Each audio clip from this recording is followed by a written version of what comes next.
Warm greetings. Today we are going to start with a very new chapter, My Mother at 66, written by Kamala Das. So let us know a little about Kamala Das. Kamala Das was born in Kerala. Her pen name was Madhuri Koti. She is too honest while writing poems, so honest that the word seems a little searing. The very poem, My Mother at 66, is going to show us the same. Her pain and pang and reality is reflected in the poem. Let's take for an example as an introduction. Coming back to this poem, My Mother at 66. This poem centers around the female relationship between two souls. The two souls obviously goes to the daughter and the mother. The pain and the fear that Kamala Das bears in herself proclaims that she might lose her mother very soon because her mother is aging. The story starts with the journey back to the Cochin airport. She was driving. Her mother was sitting just beside her. She looked at her mother. When she looked at her mother, she found the mother open-mouthed. She was scared to realize few things. She found her mother looked as smoky and as deadly as a corpse. Perhaps because she was aging. Perhaps because she was in the last phase of the journey called life. Perhaps she was living the last episodes. She was fearful. Kamala Das thought, age comes to all, life ends to all, but accepting this painful truth is a big challenge, especially for a daughter to accept the goodbye from a mother. And this goodbye was a complete end to the journey called life. The facial expression of the tired, exhausted mother was reflecting how tired the journey of life must have given to her.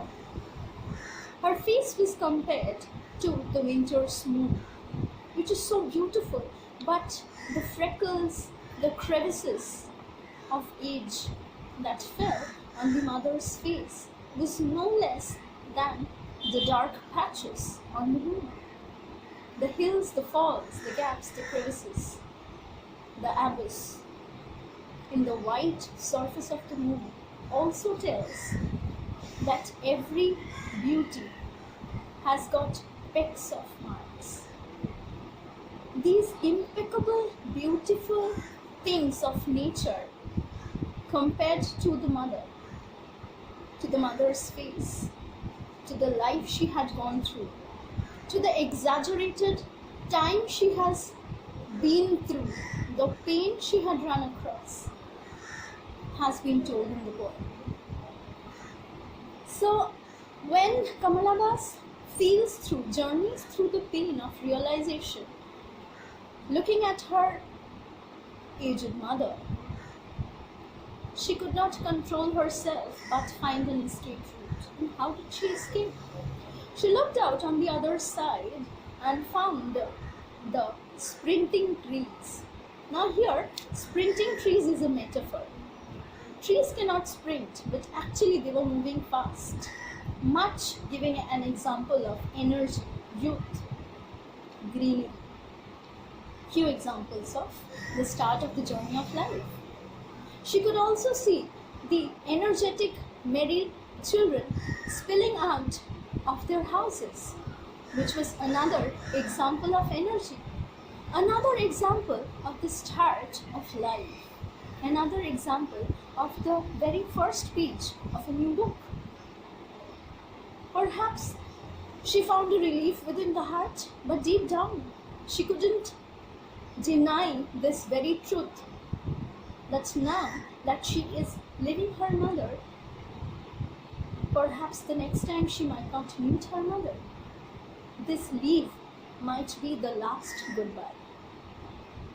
When they reached the airport, after the security check-in, she turned back once again to the mother's face.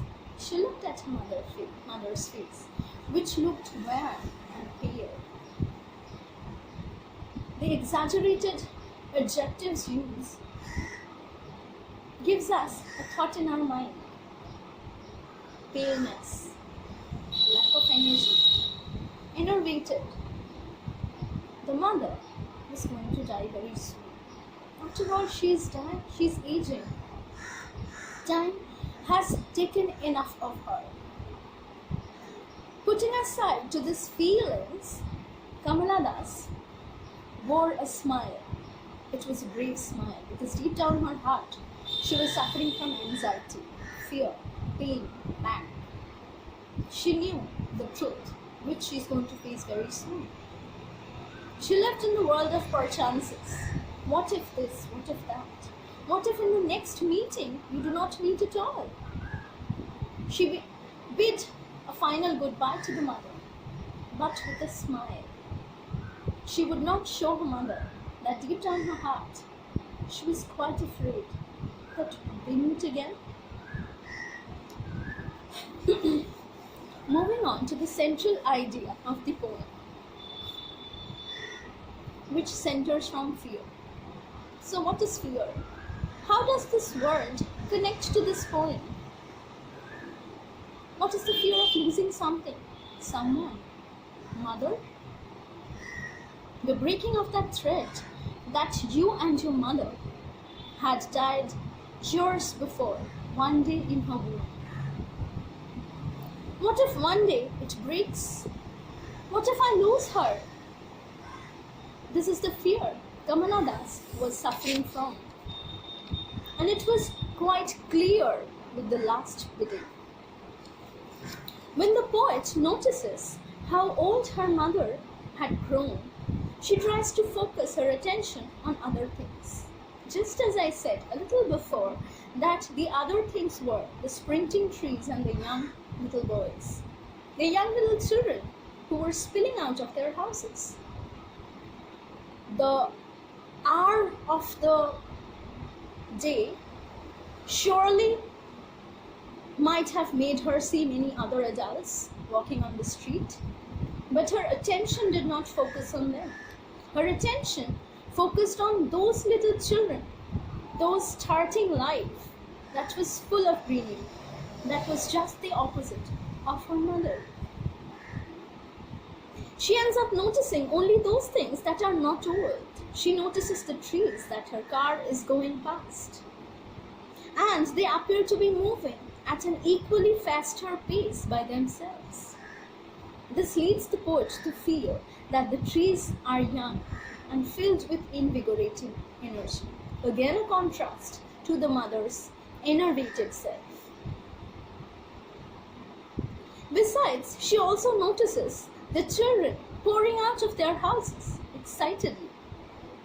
It is not possible that the road had no adults. However, the poet's attention, as I told you just now, fell just on the young people, just on the young souls.